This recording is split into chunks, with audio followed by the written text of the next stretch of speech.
to look at this thing in its full complexity, that's one of the most important things to bring up. Ladies and gentlemen, welcome to the Solari Report. We are back with Karel van Wolferen. We had a wonderful conversation, but I have to tell you the feedback was marvelous. Everybody wants to hear from you. It's great to hear that. Yeah, so I don't know. I think between our audience and you, there's a real, a real resonation. They want to look at the world in a more complex way. Mm-hmm. So they're looking for people who really understand the world in a much more complex way. Mm-hmm. And they were they took to you instantly. So I have huge demand to get you back on the Solari Report. Well, I'm grateful, of course, to you that you have made that happen. Well, we've been sitting here in the pre-interview, and it's hard because you and I think could talk forever. Anyway, so and argue forever. Yeah, but I think that's part of discovering how. Of course. Yeah. So I don't mean to be combative. No. I realize that. No. I admire you greatly, as you know, and we've had this. In our first session too. Yeah. We are a mutual admiration. Having done with the mutual admiration segment of this session, well, it's let's see what you want to talk about. Because you come at things politically and I come at them financially, so I'm looking at the money, right, and you're looking at the political mechanisms, and what we're trying to do is look at them together. Right. So we want to talk about, there's sort of 4 areas I want to talk about today, and the first is, I see the push for control as accelerating. Yes. And there are a couple of critical issues that are very important to understand, that you understand. And I want to talk about them because, we've watched a period when many of the restrictions that people are dealing with in their day-to-day life are ramping down. So they think, it's getting better. And if you look at what's going on behind the scenes, no, it's getting worse. So I want to talk about 2, and that is the WHO Treaty, which I see as being unbelievably important. And then the other is the effort to expand NATO. We just saw the Chinese screaming about the conspiracy to expand NATO all the way, literally around the world. Yeah. So, and I've never seen a Chinese foreign minister be as blunt and rude, right. and which is extraordinary. Anyway, we'll get to that. But let's dive in first. The WHO Treaty. What's happening with the WHO Treaty, and why is it so important? Well, the WHO Treaty is at this moment, as it were, the spare point of the next phase in the attempt to take over the world by what you may call Davos, what is often abbreviated as Davos. We have decided earlier we are dealing with a crime syndicate, separate entities, each attempting to accomplish something that they've wanted to accomplish for quite a while, and using the crises that have sort of gripped many countries all over the world with this manufactured COVID-19 pathogen that was not a real threat, except for the early versions that came out of the laboratories and that were genetically, with a gain of function that were. And then what has happened is that the idea was that by 2030, in 8 years' time, it would have had to accomplish its main purpose, the so-called Great Reset, the Agenda 2030. And the Great Reset is about the great final victory of the top of the private sector interests, the very large corporations, the investment firms like BlackRock, and of course the central banks, and a select group of multi-billionaires, hyper-billionaires. They're richer than multi-millionaires. We can't hardly imagine extent of their riches. And this will be then start a new world in which we are underlings, we are going to be enslaved. Essentially, that's what the idea is. And yes, I think also there is a accelerated tempo. Now the WHO is a crucial element in this. As you know, the WHO is today owned, controlled by Bill Gates. He is crucial. He has been crucial all along. He's one of the largest funders. Yeah, and he is, but that's not only that. He's through Gavi, it's one of his institutes and one of his foundations or whatever, and many countries are involved in this. He has a kind of diplomatic immunity because at the WHO they consider him a member country as a person, but he has, aside from that, he's just essentially the boss. You get this from people who work in the WHO and who have long, seen He's the this as a syndicate threat. representative at the WHO. Well, he is a member of the syndicate, a very important member. Right. And so the next move is something that will enlarge on the treaty that already existed in 2005. They were signed.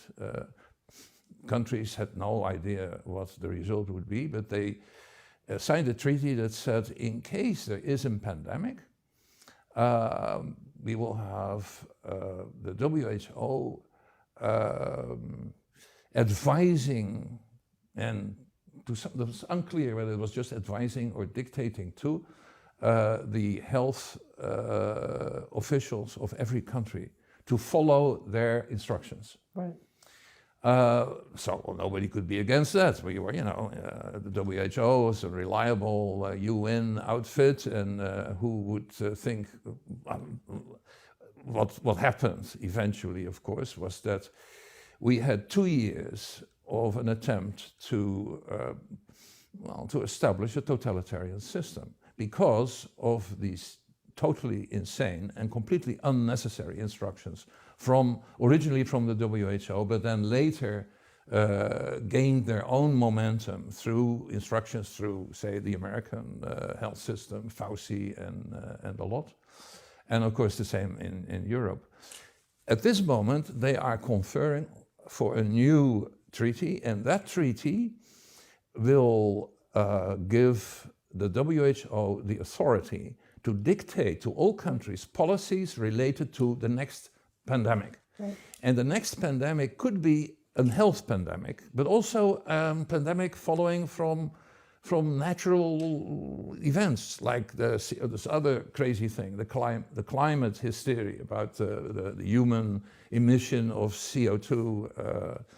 And they get to define and declare the pandemic. they can, and in actual fact, Right. you can put anything under these headings. So you will then establish the WHO as the master above the constitutions of all countries that sign.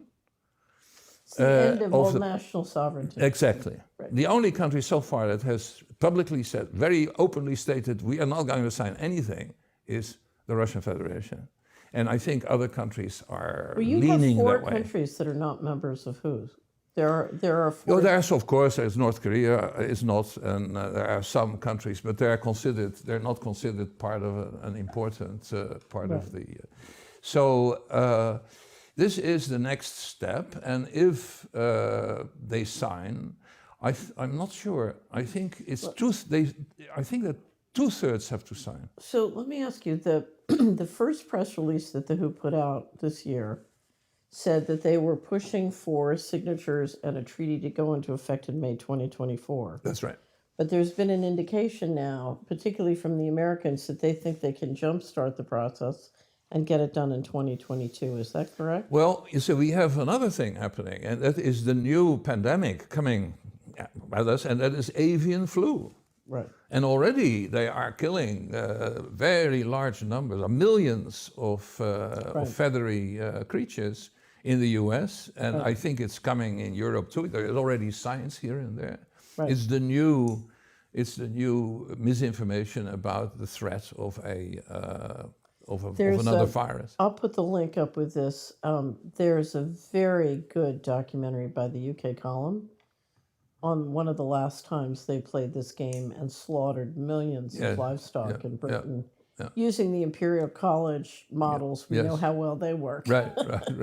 So they've engineered these kinds of wars on the food supply and the livestock and the farmers before. So this is, if this it helps. I mean, the food supply is under threat anyway, for many reasons, and also as a result of the sanctions on Russia. And there's so many things that work together to create a food crisis. So just background on this, not to talk about now, but for many years, well more than a decade, I've argued that the Anglo-American Alliance wants control of the food supply to replace petro. So they've wanted to go from an oil standard to a food standard. Yeah. And if you look at how they engineered both the Uruguay round of GATT and then Doha, and their big push was going to be through Doha, and it failed because India stopped it. Yeah. And so they keep looking for ways of controlling the food supply, and I think it's very caught up with controlling the currency. So they're all connected. You are better on the financial end of it. Of course, I have also tried to give myself an education on it. But now it all works together. The question always is, how much weight do you give every element, every factor in this? Right. And it's easy to go wrong on that. Yes. And there should be far more serious discussion and serious publications on it. But we have our biggest problem, maybe, if I have to say, the single biggest problem is that we do not have the means to talk with each other anymore through published media. I mean, we can't. The media in Europe are airtight on this propaganda bomb that exploded over the Atlantic basin, spreading fallout and radiation and making everybody crazy. And the media, with few exceptions, they're so one of airtight. our sections we're going to talk about the disinformation, which is you're right. This bomb, it is a bomb. WHO treaty. So many, I think it's not commonly understood what's in the works to pop out on people through the WHO. And so the question is, if you're the average person, how do you stop this? The same answer that you would give to people who've asked, how do you stop the COVID-19 restrictions? Don't participate. Right. Never wear a mask. Throw out your QR code from your phone. Yeah. Don't participate. I'm trying to figure out how to throw out my smartphone. Yeah. Yeah, that's what. Well, I mean, there's some people who, like me, use the phone only for phoning. Right. But there are also people who are addicted to their phones, and you see this because they're forever. Right. It's a scene out of 1984 of George Orwell. Right. That is the answer. Don't participate. So while the WHO, it's almost as though they want 10 different tracks to control the world. But while the WHO treaty is being worked on, we also see a move to extend NATO, literally, globally. Yeah. So tell us a little bit about what... Well, NATO is a very different organization from what it was when it was set up. When it was set up as only a defensive organization. It would never... Operation Gladio started away. Wait, no, hold on. No, wait a moment. Yeah, no, it's very important to see this. Operation Gladio came out of something else. And this is another area, but NATO was set up as a defensive organization and would never, ever attack anybody. It started attacking Kosovo, The whole Well, the covert operations were offensive from the beginning. No, No? no. This is where people do not understand the history of NATO. Okay. NATO became a completely different organization the moment the reasons for its existence disappeared, which was with the collapse of the Soviet Union. Right. I mean, NATO had... But they were engineering election rigging and other things from the beginning. No, NATO didn't do that. This was, I think that NATO was kept to its originally. There may have been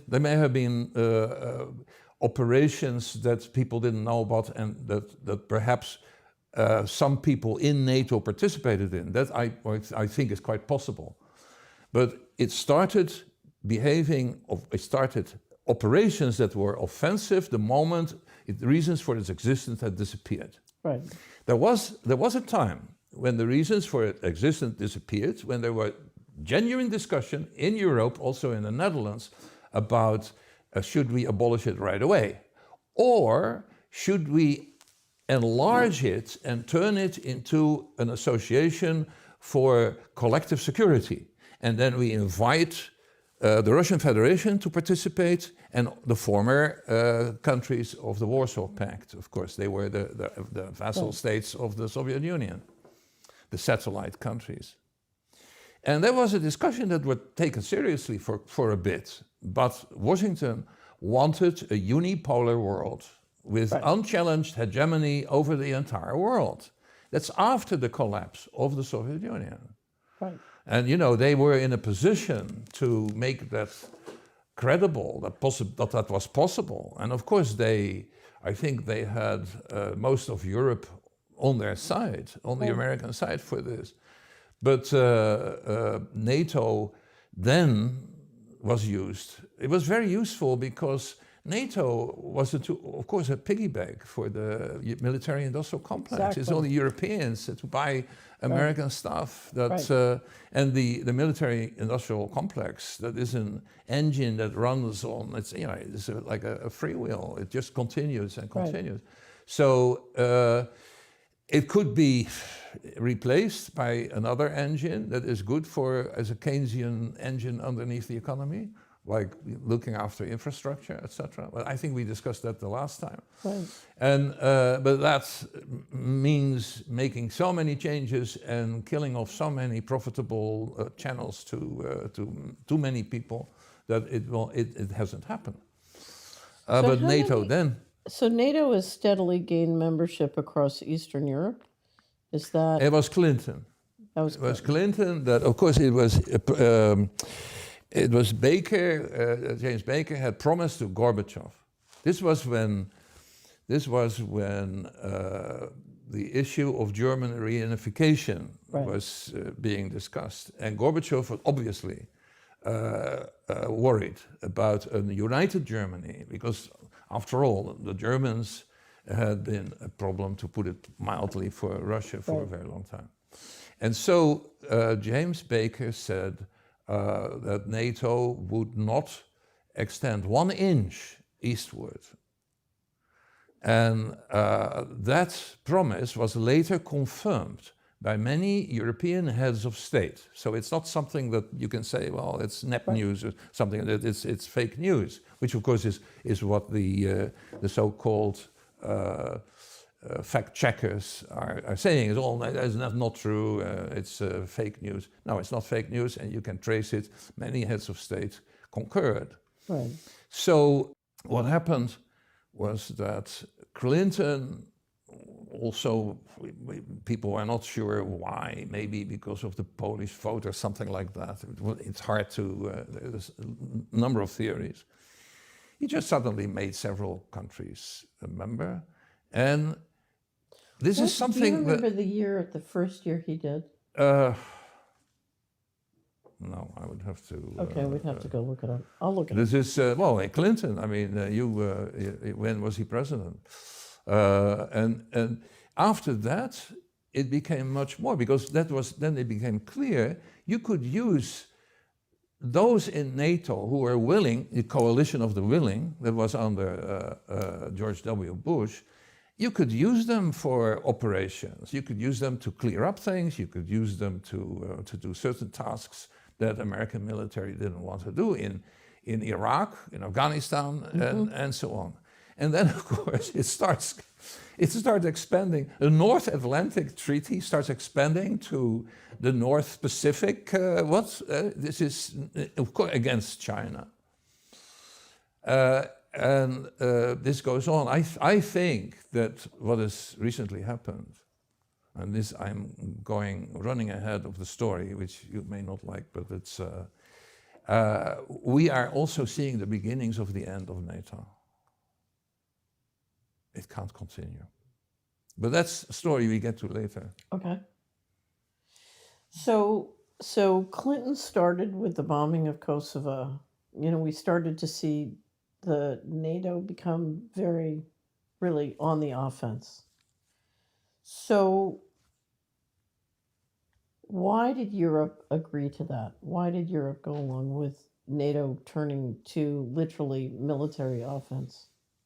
Well, there was some disunity at that time. Uh-huh. I think that there was not I remember, not very clearly, but I remember also in the media in the Netherlands, there was considerable disagreement. Right. No, I discussed this at the time with my former editor, foreign editor, who was also a deputy chief editor. And it was clear that there was not great unity. It had to be, I mean, of course it was in the end, there was not an effective opposition to it, but well, there wasn't, I mean, Europe has functioned more so after the collapse of the Soviet Union than after World War II.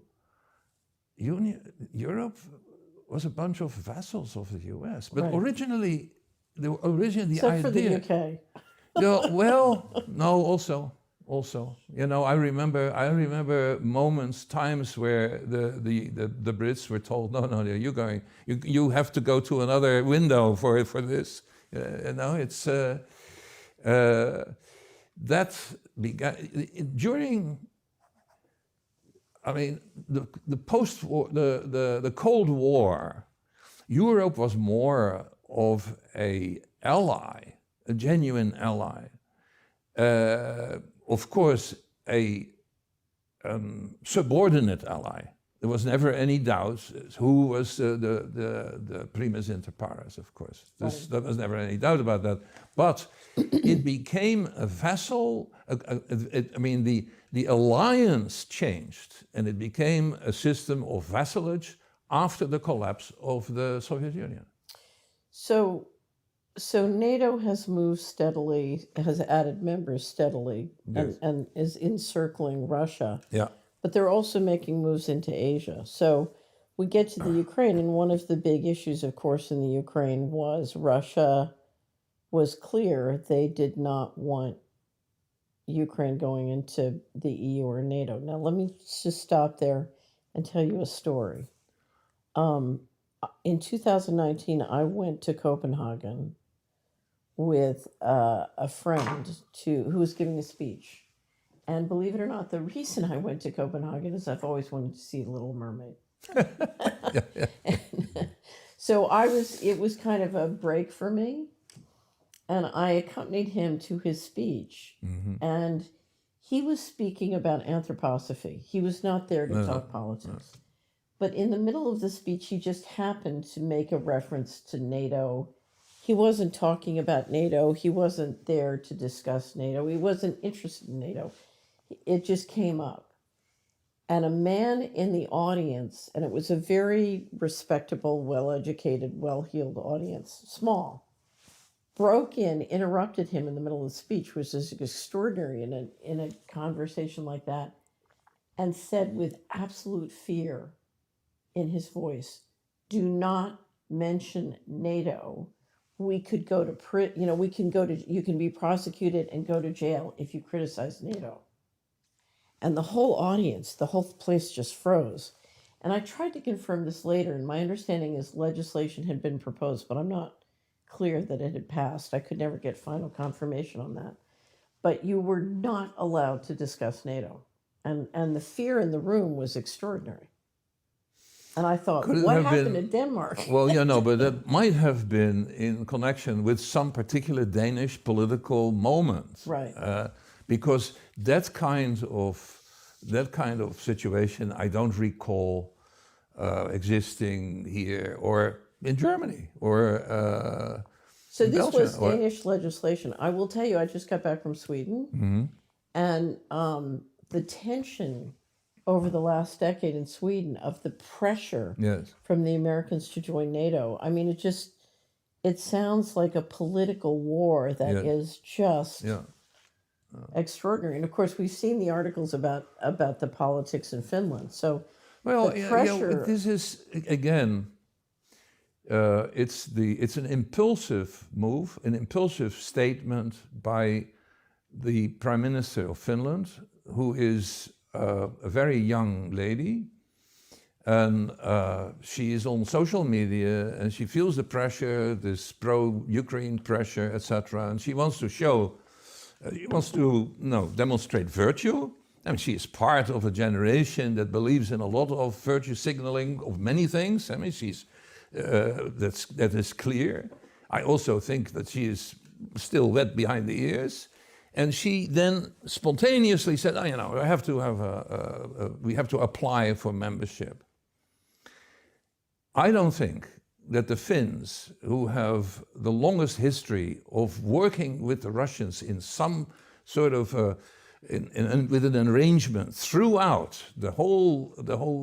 I mean, there was of course a war with Right. Finland and Russia, and the Finns were greatly admired the world over, the way in which they stood their ground. Right. And I remember in Moscow, I was at a time when there was a commemoration. I think this was around May, the 9th of May, the commemoration of the end of the war, etc. And I went to a war museum. And I saw there some old Soviet military bedecked with medals and wonderful, wonderful people to see. And I asked them, what was your most memorable? And they said the war with Finland. And I asked them, what did you think? And they said, they were opponents. It's incredible. It's just a little this. So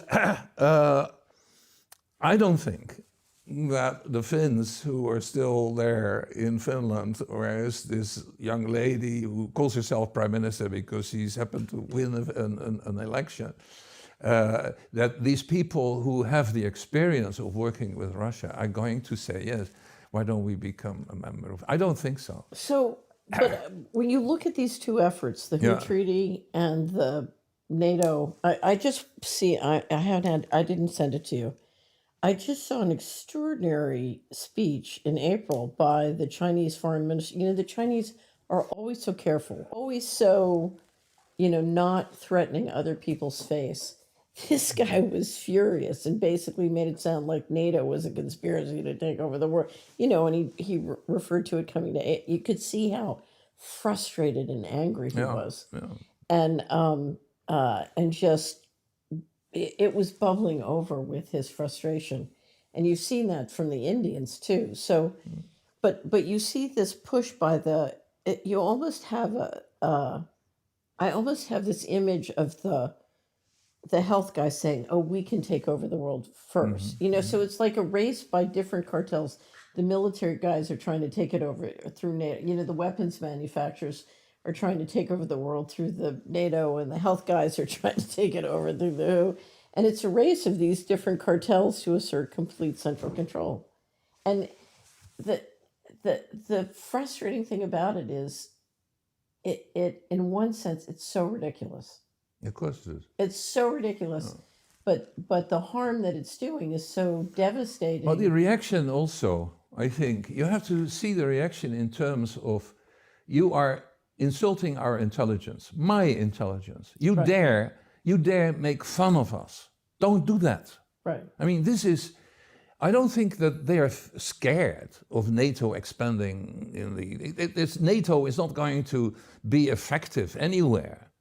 I think that NATO exists. They're a bunch of cowards, basically. They're not going to fight China. They're not going to fight over Taiwan or anything like that. They're not going to fight Russia. I mean, this is something so very clear. NATO doesn't want to, the member states of NATO don't want to fight Russia.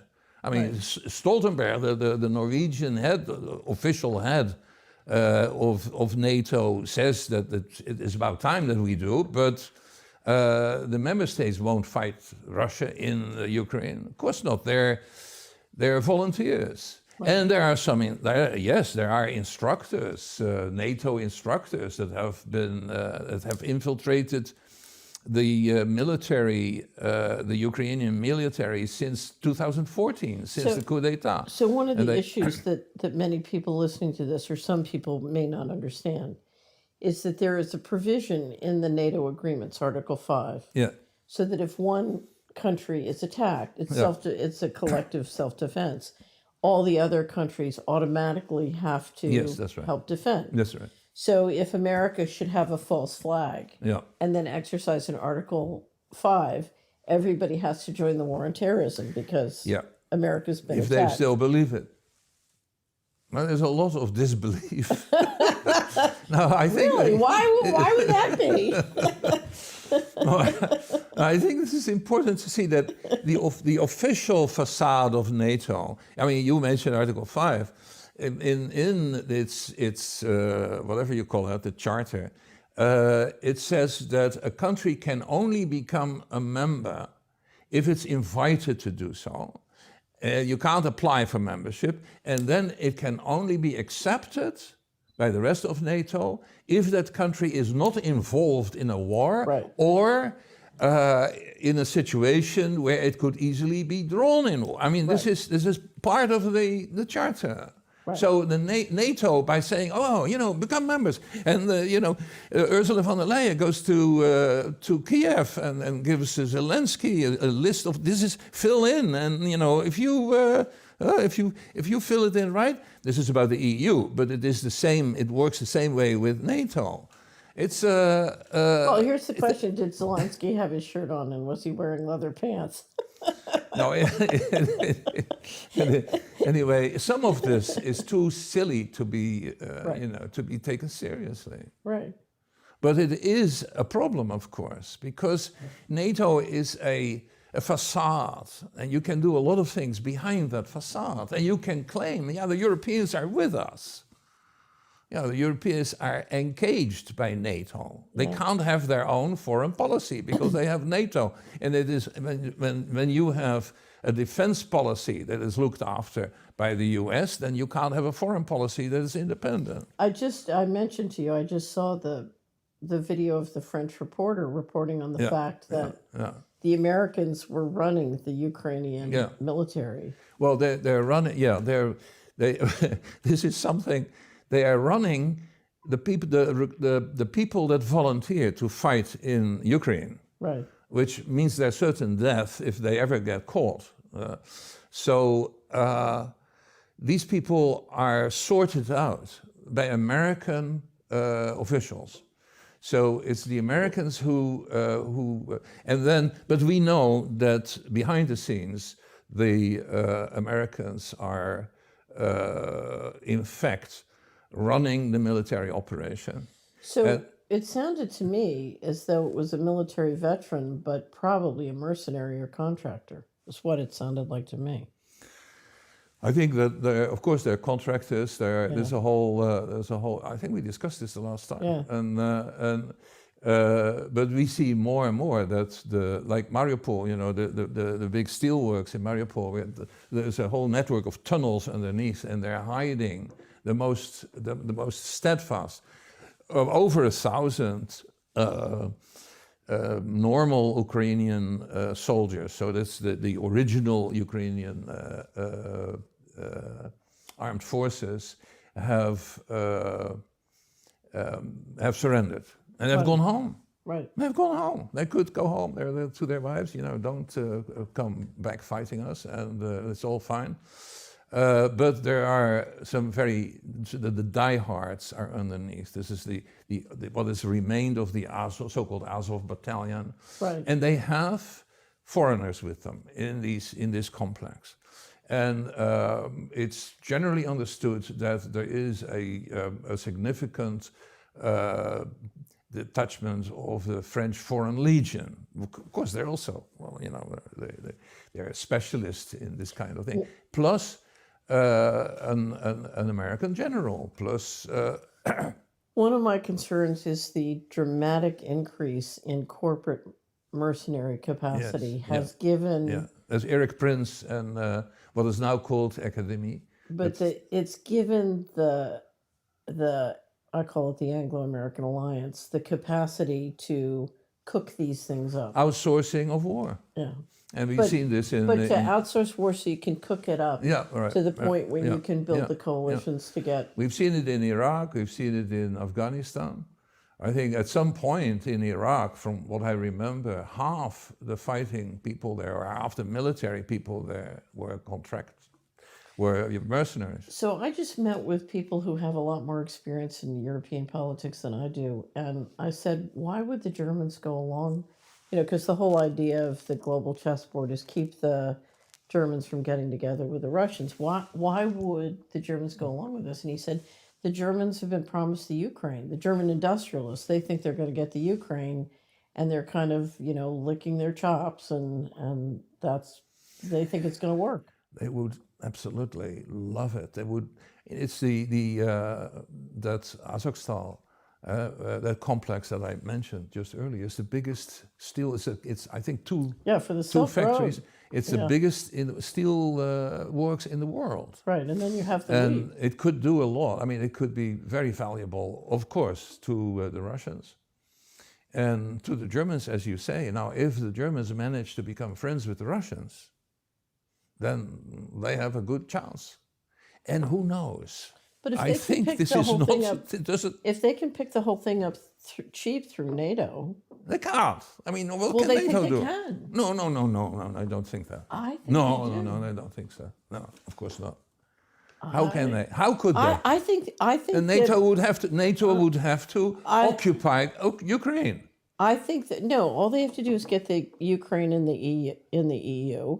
And then all these assets, because they've been devastated by what's happened, can be picked up for cheap.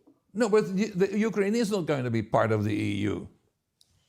These guys think it's going to work. Yeah, they think so, but it's not going to happen. Well, but if that happens, it's also the end of the EU. Why do they think so?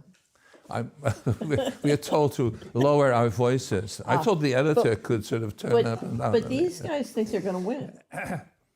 No, they don't think that. You think they think they're going to fail? That's the propaganda. That's the psyop. We're winning.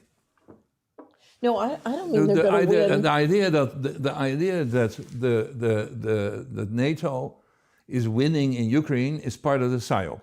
No, I think they believe over a long period of time the sanctions are going to work, and the Russians will not be able to assert the multipolar sovereign national sovereignty in a multipolar world. Well, I think they're very wrong. The sanctions have backfired. I know you think they're wrong, but why do they believe they're right? No, they don't think so. I think that it's part of the psyop.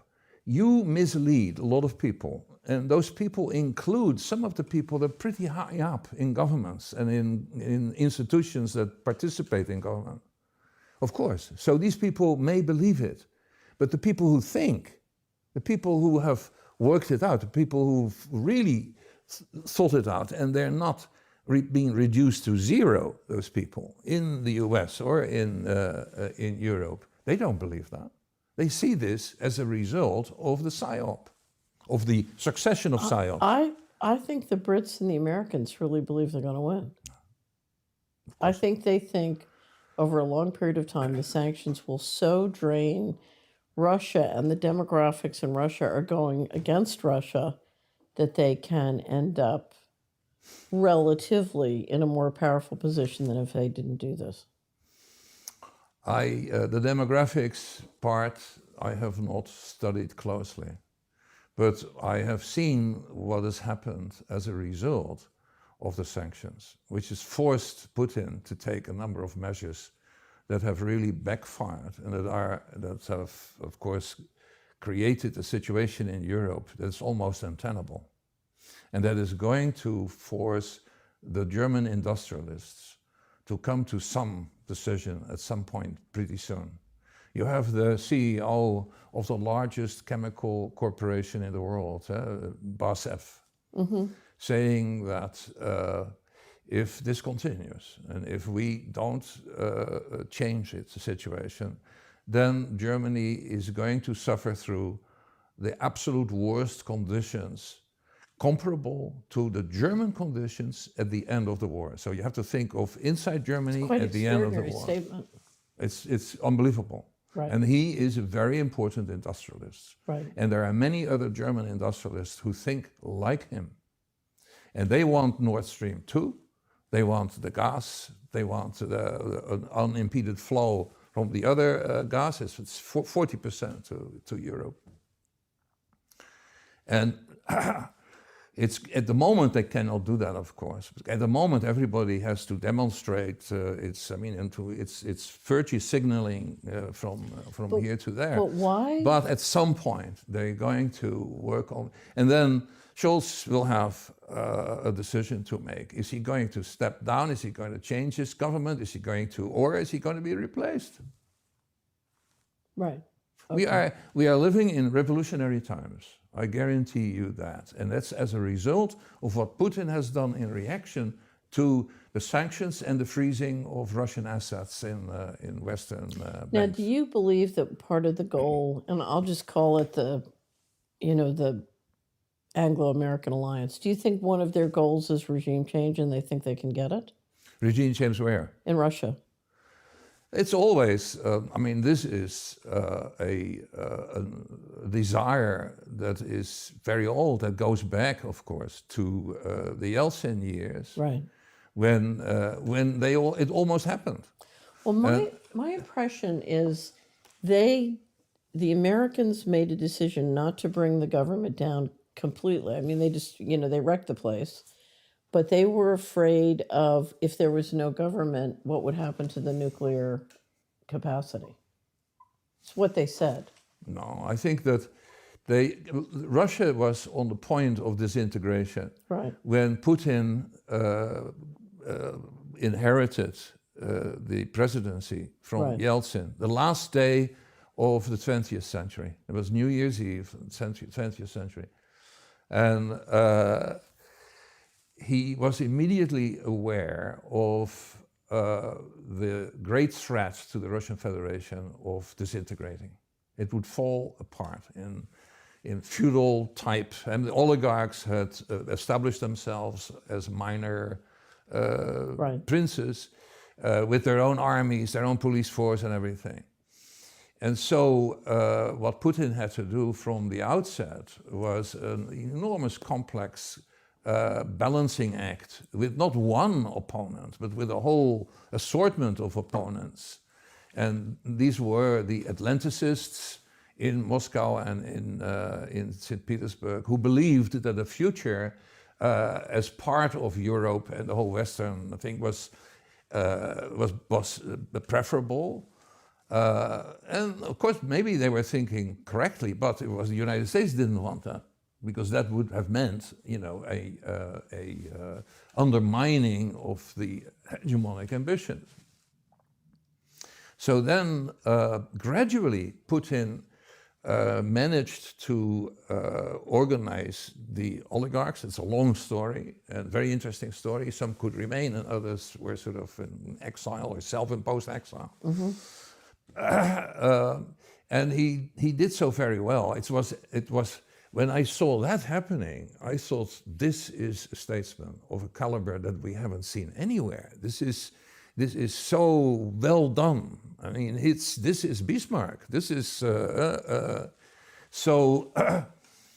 Then, of course, we always got this opposition. It never disappeared. There was always a fifth column There were always, NGOs were allowed to operate in Moscow with the specific purpose of undermining the Russian Federation. He finally kicked them out. And he finally got rid of them. As a result of this, the sanctions were the means, the sanctions placed upon Russia were the means for Putin to respond in a way that the West was not prepared for. And of course, it was a masterstroke. The fact that they had left Russian assets in Western banks was a trap. You hear some critics saying it was Elvira Nabiullina, the governor of the Russian central bank, who comes out of this nest of neoliberal reformers. But it was a mistake by her. No, this was a trap. And the US jumped right into this trap, making clear to all and sundry that your savings are not safe in Western banks if you do something that the US doesn't like, because it will freeze your assets. So the US has done this before. Russia's not the first. No, Russia's just the first. No. Venezuela got its asset by the Brits, and Venezuela, it's a small place. It was the Brits. This wasn't the same thing. Right. And there were maybe other things, but this is so big. I mean, the Russian assets is not nothing.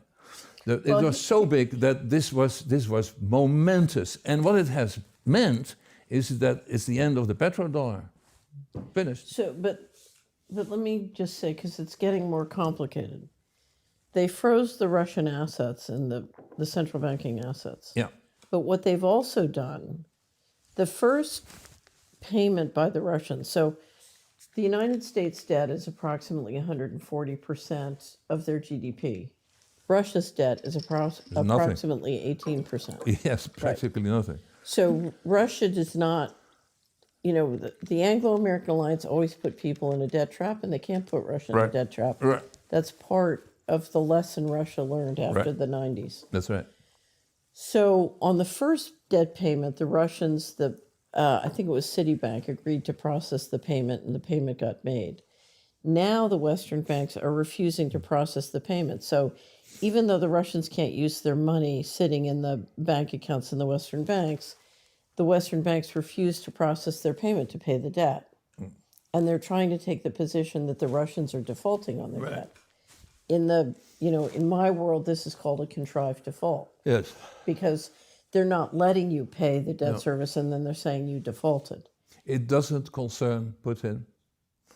I mean, he's way above it. What he has done has had far greater impact. He's brought gold back, and that means that other countries too are thinking. So I'm going to stop you there, yes. because Putin started in 2005 to bring the gold back. So he's been accumulating gold and moving to this. And we've watched the global rebalancing of the gold inventory since then. So this has been going on for a long time. Yeah, but he's bringing the gold back as support of the ruble. No, he's brought it back in support of the ruble domestically, not internationally. What he also did is he set up an office. The Central Bank of Russia set up an office many years ago in China so they could transact gold. So he's got gold transacting with the Chinese through Beijing, through Moscow, Beijing, direct linkage, and he's got it as a set domestically, but it's not a gold standard globally. Okay, a very important bit of news that you must have seen, I think, is that when this was developing, at the early stages of its development, since Putin's measures, it was Biden, or at least somebody on behalf of Biden, who called the Saudis. The Saudis were the origin of the petrodollar. Right. No answer. It's the first time that the Saudis haven't responded, or haven't answered a call from the American president. So what does it mean? The Saudis and China have made a deal. India and China have made a deal. The Saudis, and they're all making deals. Right. And it's not with petrodollars. Right.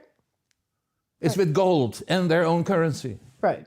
And they are developing, or they're trying to develop, they have to still, from what I understand, they still have to find a real formula for a substitute of a reserve currency. And the Chinese and the Russians are working on that together. So if you, I think I sent you our wrap-up state of our currency, but if you look at the work they've been doing through the BRICS for 15 years to build all these things, they've been working on this steadily for 15 years. That's right. And now what they're trying to do, so in 2019, the BRICS agreed, China, India, Russia, to come up with a cold-backed BRICS currency.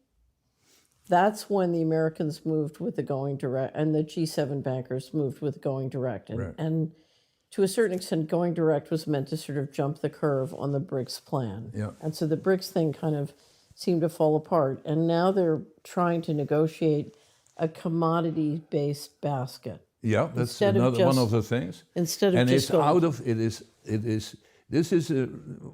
we are living in revolutionary times. The situation has dramatically changed. The world has changed. It's a very good Dutch expression. It's on loose screws. It can, it can go anywhere. And in fact, it is on such loose screws that you wonder whether there's still screws left. Right. So this is our situation. And a lot of what we are saying is speculation based on insufficient information, but especially insufficient understanding of the complexity of the results that can happen. But this is what I want to talk about a little bit more in detail, because it's vitally important. Several other things have happened that I think are crucially important for much of Asia, even for Japan, and for South Asia, for Africa, and Latin America. So there are two things I wanted to point out to you. One is, the last time we talked about this, I said one of the questions was, who would the South support? Because when you come to these moments when the BRICS start to organize, the U.S. is always, or the Anglo-American alliance is always able to sort of divide and conquer the South and keep the South from supporting, in this case, the Russians and China.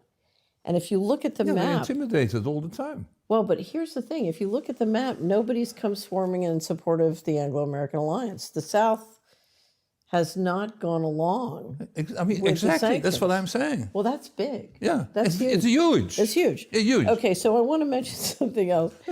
I saw the Indian foreign minister was in the U.S. for a summit including on the sanction issues. And here's a guy who's as schooled in diplomacy. He's not quite a Lavrov, but he's good.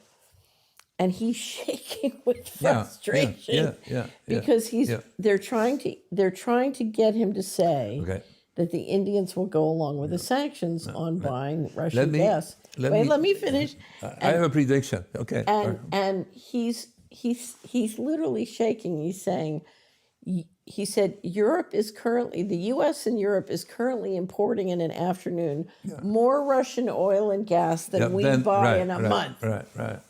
And what he's saying, it's the same thing as the foreign minister from China.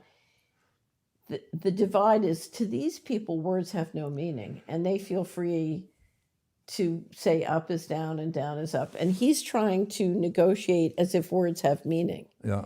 And these two worlds are clashing because one is got no screws left, right, and the other is trying to buckle down. Exactly, is trying to get the screws in place. That's very well, extremely well said. I wish I'd thought of that. Well, he's trying to get the screws back in place, and these it guys won't work. Yeah. Right, wonderful.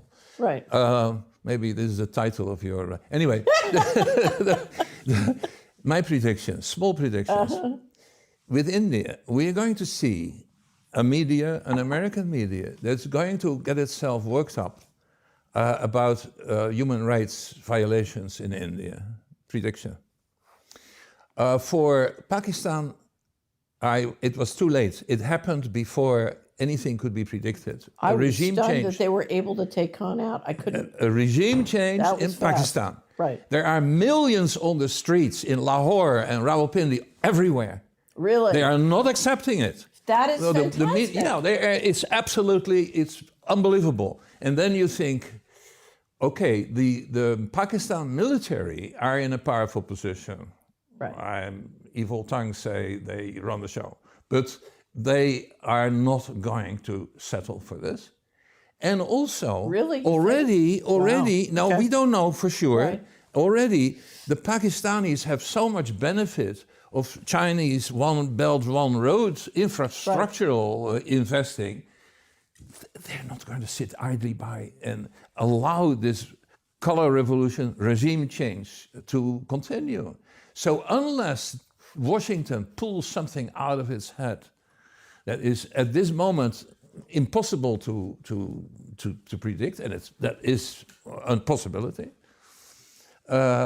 this is not going to go through. But who knows? It's one little thing that is happening and that has repercussions throughout the whole Eurasian region, because we had a Eurasian bloc that was taking shape and was consolidating. And Pakistan was part of it, and India was part of it. Imagine India and Pakistan together, unbelievable. Right. So all these things hang together, and all these things, it means eliminating that very essential American influence that was throughout everything, through the hairlines of everything. So I see a couple things operating here, and I just want to flush them out. One is this desire. Many people who have gone along in the past are not going along because they need a world in which words are real and contracts matter. Yeah. So this problem of the neocons and their culture not being agreement capable is big. Yes. The second thing that's going on is what, and we don't need to get into it, but I believe that the Anglo-American Alliance and the G7 have very powerful military capacity that is invisible to the common man. And that is what has pulled the rabbit out of the hat in times past. The question is, can it pull it out of the hat now? I don't know. So that's a question mark. But there's something else, and it, to a certain extent, it relates to the agreement capable.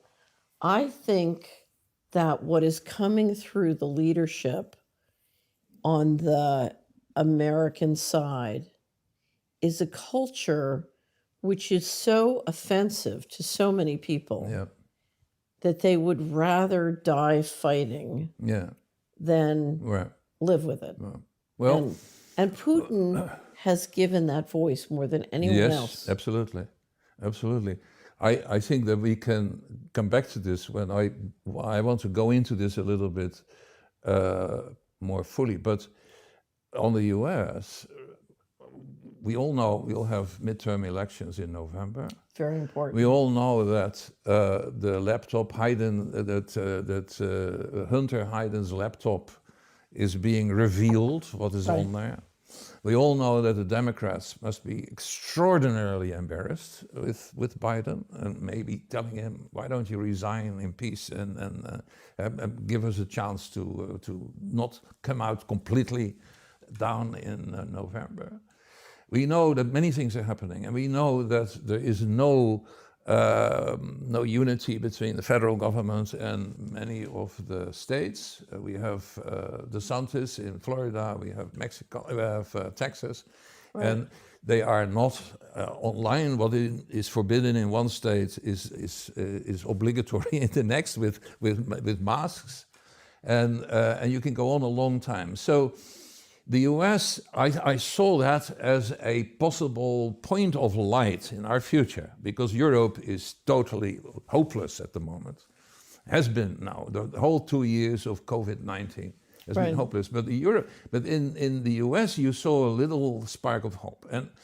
And I am very pro-American. Many people think the opposite.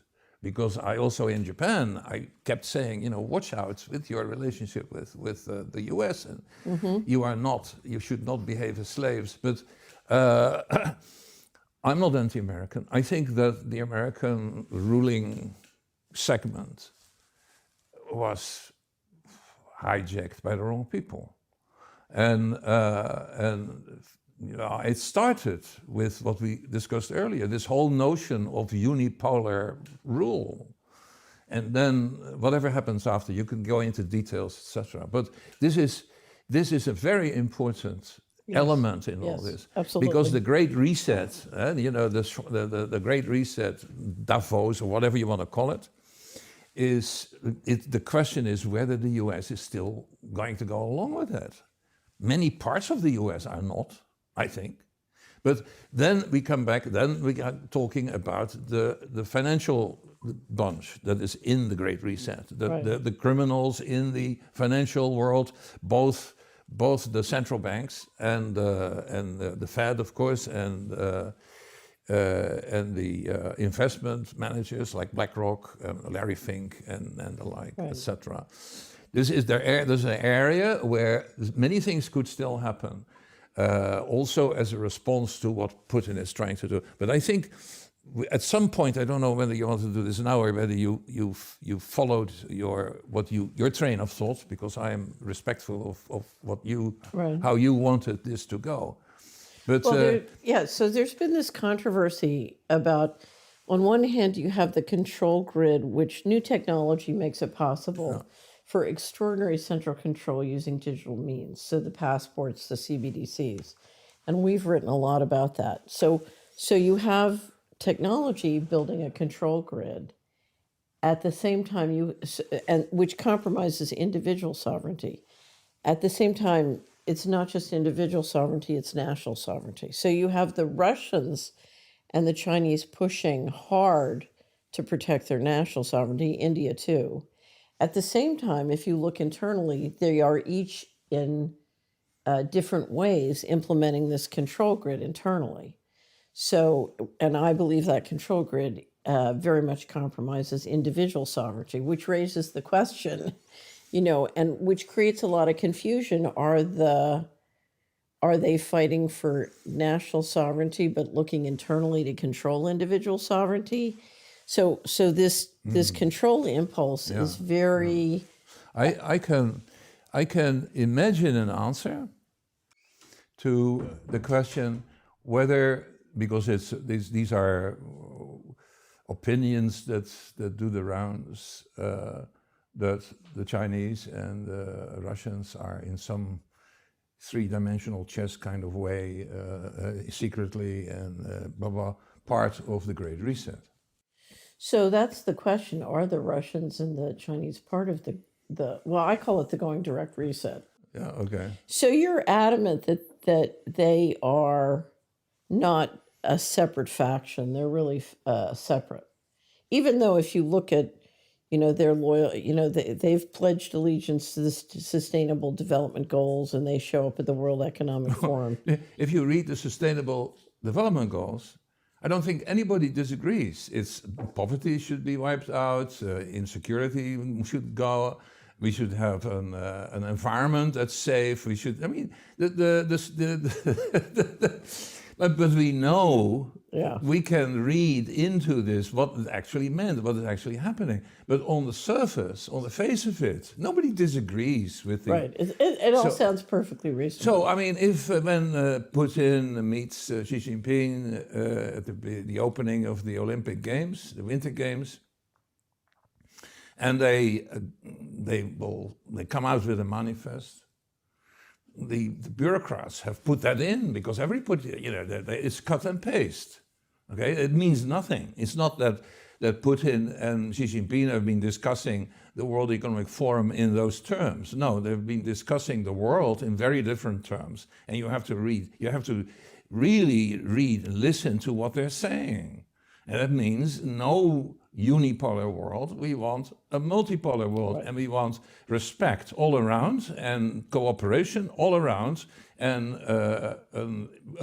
respect and more than a respect, an understanding that mankind cannot survive unless it realizes the best means of living together.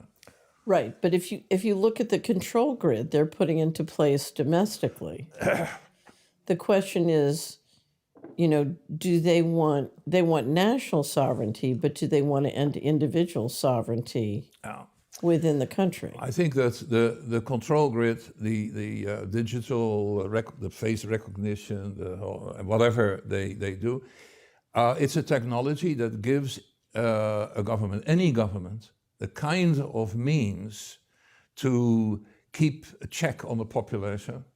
But how do we know? That is too. You are not going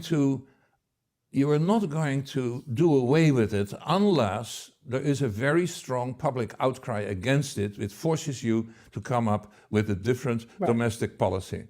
And the Chinese, this would take us a too long time, because the Chinese control system, the social credit system, is not what many people believe it is. It has a different ultimate purpose. The ultimate purpose is harmony, the absence of conflict that could lead to a disintegration of a community and ultimately the disintegration of China. This is the great fear throughout Chinese history, is disintegration. Right. And I know because of the history of these control systems that existed before we had the technology. The Japanese imported it. I know how it works. It worked in different parts in Japanese history. And I think that I understand, not fully, I don't know 100%, but I think that ultimately you look at this more from a point of view of Confucian understandings, Confucian things that are taken for granted, Confucian beliefs and ideas, than what we think in the way of superimposing total control over an entire population. Well, that is how it is seen in Washington. So there are two questions. One is, many people in the West who are fighting for individual sovereignty look at Russia and China and say, these are totalitarian societies. Yeah, they're not. So that's number one. Yeah, they're not. Or they say they're more compromising of individual sovereignty than where we want to live. The idea, the notion that in some secret way, in some three-dimensional chess kind of complicated way, Putin and Xi Jinping are part of the Great Reset. It's something that is doing the rounds now, and it's, I think, a great detraction. And I think also it's being encouraged by the people who want to have the critical media, the alternative media, being distracted. So, but okay, let me try to, because many of these people. Let me jump in here. Many people who say this are, I think, honest people. Right. And I think there is a way. I've written about this only recently. Yeah. So, and this is a guess, this is conjecture. I believe the Anglo-American Alliance has done everything they can to get the Russians to invade the Ukraine or to make this move into the Ukraine. I think they engineered it. They put, as John Sawyer said... We're changing the subject. I'm fully... No, I'm coming back to it. Yeah, but what you say... I think they think if they can get the Russians to do this, it will help them... And they didn't. The Russians didn't do what they wanted them to do. I disagree. It's something very different happened. Well, but I think they wanted the Russians to take this step. Not like this. The Russians responded, no, I tell you. This is helping their reset. In other words... Yes and no. Yes. Yes and no. But not in the way they wanted. The West is using Russia... You are completely... to facilitate their reset. No, you don't know that part of history. I believe that the Anglo-American Alliance is using Russia to help them get their reset. They wanted to, and they didn't succeed. Because Russia didn't That's not clear to me. No, they wanted to get Russia to invade Ukraine. But not in the way it happened. That may be. That's very important. That may be. It's very important. That may be, but... It's very important. You're confident They were misreading Putin. They were misreading, I mean, it would take an hour to go into this. Right. But it's if you want to do it, I don't think we should. I think we should go on with the private public. Because the people who are saying this, there is in a secret way, they are supporting the Great Restart. And they have a number of reasons they give for this. They're very slim reasons, flimsy arguments. But they're honest people. And I think that at a time when you have honest people disagreeing on something so important, so fundamental, it sometimes helps to come up with a perspective that is completely different from the commonly expected, the common accepted perspective in which these things are viewed. And I propose to do this with something that is a perspective that's almost forgotten. And that is the perspective of the phenomenon of sovereignty and the phenomenon of a sovereign state having public and private sectors. Mm-hmm. Few people have concerned themselves with this, but we can make an immediate pronouncement about the aims of the Great Reset, the aims of Davos. That is the ultimate victory of the private sector, part of the private sector, the elect, the top, not the medium and small businesses, that the ultimate success over all the public sectors of all the countries in the world. That is the success, that's how the success of the Great Restart sounds. So let's talk about private and public. In the private sector, you have entrepreneurs, you have people who try to make money and build capital and whatnot, riches.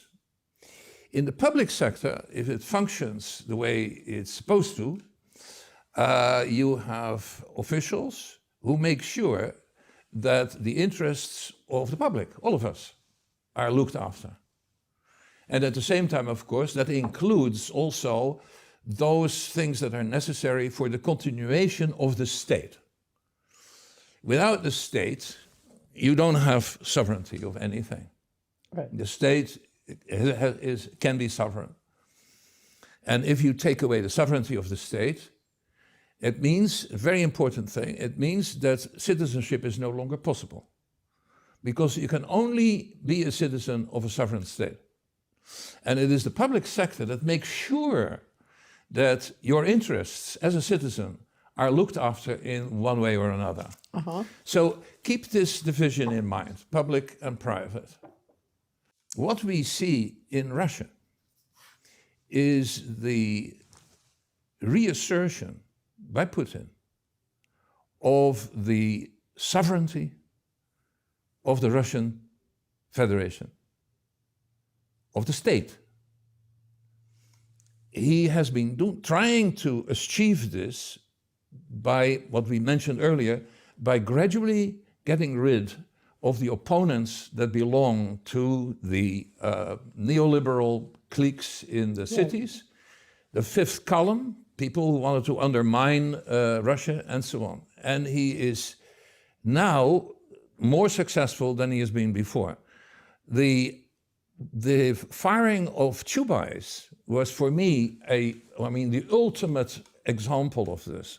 Here you have a functionary who was together with Gaidar at the time of Yeltsin's privatization campaign. He was the architect of privatization. Right. And he was kept on by Putin. And he had different positions in this thing. Of course, Putin had to work with the people that were there when he got in. He needed them to rule, to know anything what was happening. He needed the connections, he needed his assistance, etc.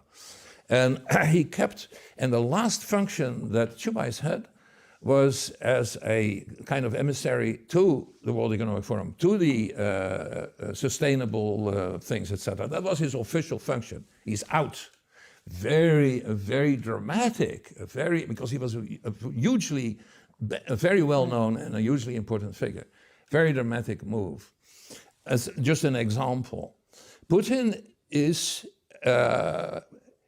engaged in resurrecting things that actually never existed to the full in Russia. Because Tsarist Russia was partly a relic of feudal times.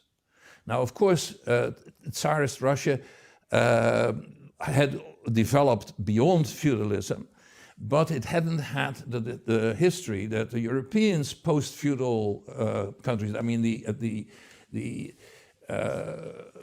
feudalism has no distinction between public and private interests, public and private sectors.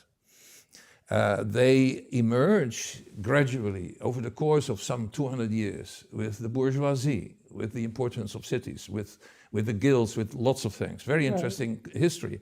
And then you get a fully established state with sovereignty that has the public and private sectors that keep order in the society and work very well, and that make citizenship possible. So Tsarist Russia didn't have that developed, and when communism took over, command economies in communism do not recognize, by definition, private and public sectors. Right. Everything is public, right, officially. And so when Chubais and Gaidar set out under the guidance of the Harvard economists that were, they were like missionaries there, teaching people how to do things properly in the economy. When they set out to privatize Russian state assets, there was no private sector to put these assets in. So what do? You can't just conjure up out of nothing a private sector. And a great catastrophe, as you know, a great catastrophe ensued that created the oligarchs at the greatest robbery of state assets in the history of mankind. We have never seen anything like that in history, in that volume. So then, of course, when Putin then looked at the situation now, he has to make sure that there is a fully equipped private and public sectors that function like private and public sectors. He is actually doing this for the first time. And it is interesting to see then the commentary. You have this well-known Russian geoeconomic genius, Glaziev. You've certainly heard about him. Very capable. He's very interesting. He's very interesting to read. Yeah. And I think that he is on the ball. He is very good on many things he says, except when he goes into historical periods, etc. Then he shouldn't do that, because that's not interesting to begin with, and you can't know these things that you. But he has been critical, very critical, of the central bank and Elvira Nabulimia. I keep getting this name. Okay, so because she has raised the prime rate to 20%, that's when he began critical. Of course, he's lowered it since to 17 because there was a threat of inflation, and she wanted to, and she followed She was defending the ruble. Of course. So, and we talked earlier about the assets that were a trap for. I mentioned that earlier, but that is not the important thing, because as the Prime Minister of Russia, who's also given a speech recently, has said, we don't think of the central bank as the engine behind industrial development. There are other ways. We think of the legal measures we take. We think of all manner of informal ways, etc. We have other parts of the state. We have a legislature, we have an administrative entities. And suddenly, when I heard this, I thought, my God, he says something that I have seen operate successfully when I first came to Japan and when I first studied South Korea. Because what they do now, they give preferential treatment to biggies, to the big ones that are considered strategic industries, like shipbuilding, like civil aviation, and aircraft, and so on. So you select winners. This is anathema in Washington. This is completely against Washington. In Washington. Yeah, of course they do, but in a very hidden way. But here, and the smaller ones, the small entrepreneurs, they are the small and medium-sized ones. They have access to fantastic loans against very favorable rates. And we help them in other ways. And I thought, my God, I see Japan in this period and in Korea.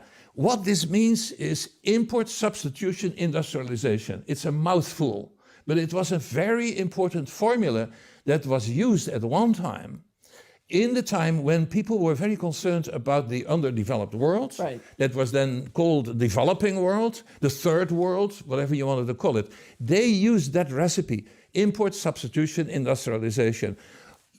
This is the formula. What you import, you should make yourself. Not everything, of course, that's not possible. The Japanese never decided to go into the oil business. They knew they could never, the foreign oil firms had always a preferential treatment among the foreigners. But most of what you imported, you started making yourself. That is the industrialization recipe. Right. It was followed in Japan, it was followed in South Korea, and in the Philippines. And in the Philippines, I saw what happened to it when the neoliberals took over. This is the IMF and the World Bank. The neoliberals they stopped it in its tracks. And I saw it in the 60s when I first lived in the Philippines. It was the most prosperous country in Asia after Japan. And then I saw it, I visited it regularly after that. And by the 70s, going into the 80s, all that was gone. And it became subtractor to the rest of the world. And that also meant that those national interests that were part of this whole subcontracting thing, they were the old rich people, of course, and they supplanted the original colonists. This is neo-colonialism, and it was preached by the IMF and the World Bank and so on, and it became the Washington Consensus. Mrs. Thatcher said there's no alternative. It was known as you've all heard the slogans. And this is neoliberalism. They're bringing poverty. Exactly. It brought poverty. So what Putin has said, or what the Prime Minister of the Russian Federation has said, is that we go back to import substitution industrialization. Right. And this is significant because the rest of the underdeveloped world that has functioned under the aegis of the IMF and the World Bank, they're very important. I know this because I talk with diplomats who served in Africa and in South America, and with these countries there was so much pressure. They couldn't go back to import substitution industrialization. They see this now in Russia as an example. This is completely different from what Klaus Schwab and co. want to accomplish. Now go back for a moment. This is one thing. Sovereignty. Sovereignty is crucial. What is the most important thing that Klaus Schwab and the Davos crowds want to do? Eliminate sovereignty altogether. Because that is the final victory of the top of the private sector. No sovereignty. Here's where you and I have a serious disagreement. And that is, I see support in the West for Putin and what he's doing. And I think it's because it helps accelerate the process that they have underway. So it helps accelerate the shift to rebalancing the gold inventory. It accelerates the shift to do CBDC in the control grid. And so I just think that... I don't understand what you were just saying, because the gold, I mean, by saying now we take gold as a base price for gold against the ruble. That means the first... Only domestically. Yeah, but never mind, because it's domestically, but the Arabs go for it, the Chinese go for it, India goes for it, Pakistan we don't know now because we don't know what's going to happen. But I think Africa... I think that's all part of where Mr. Global wants to take No, the of global course not. currency. We have to It's out of their hands. That's going to be part 3, okay? It's out of their hands. Because I disagree. It is the opposite of what they want. And if if this readoption of import substitution industrialization is accepted and brought back in many parts of Africa and in South America, it's a real then problem it's the opposite of what Schwab is trying to do. So there's who's at the exactly top. the opposite. There's who's at the top table, and then who's at the middle table. And I think we're battling who's at the middle table and what models they get to do. But I don't see the battle about the top model, because if the digital control grid goes into place, Yeah, but how is this? What kind of digital control is it going to be? if every human's on a blockchain, it's going to be slavery. Yeah, but that's not And it's what going they to are be thinking centrally of. controlled. That's not what they are. From what I understand, that the Chinese and the Russians are trying to put together is a substitute for a reserve currency that is not gold or your own currency. So a substitute for the dollar, because the dollar has been the favorite reserve currency ever since Bretton Woods. And this is... So here's what I have to tell you. Yeah.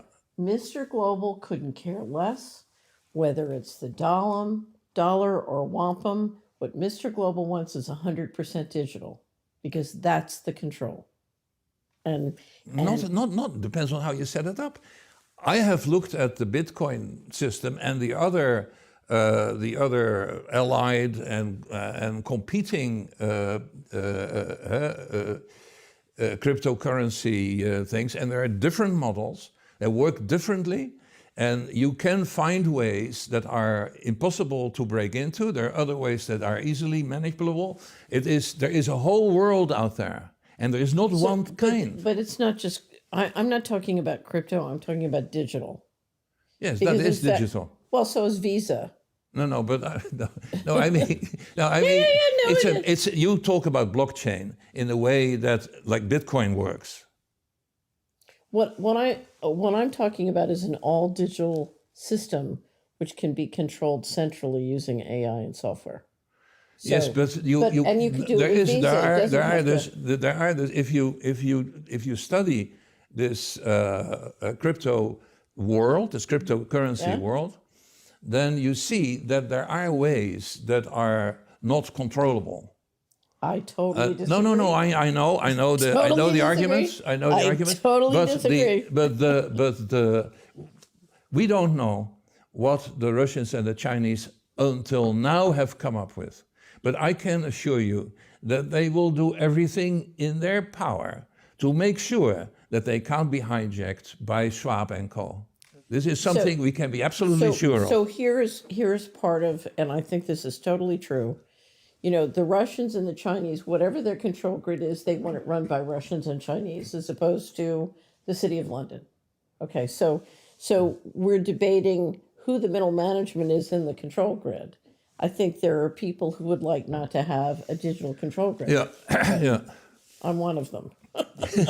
No, I agree with you. If I had a choice, of course, and all digital control stuff out of the window. Right. Telephones out of the window. I mean, Right. telephones to make telephone calls go back to where you were Landlines. 30 years ago when they were wonderful. But So there's all of these things we're going to discuss in part 3. Karel van Catherine, Wolferen, it was great thank you very to do much. it again.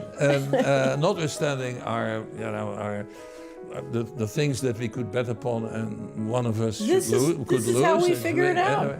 Anyway. Thanks again. Thank you for joining us on the Solari Report.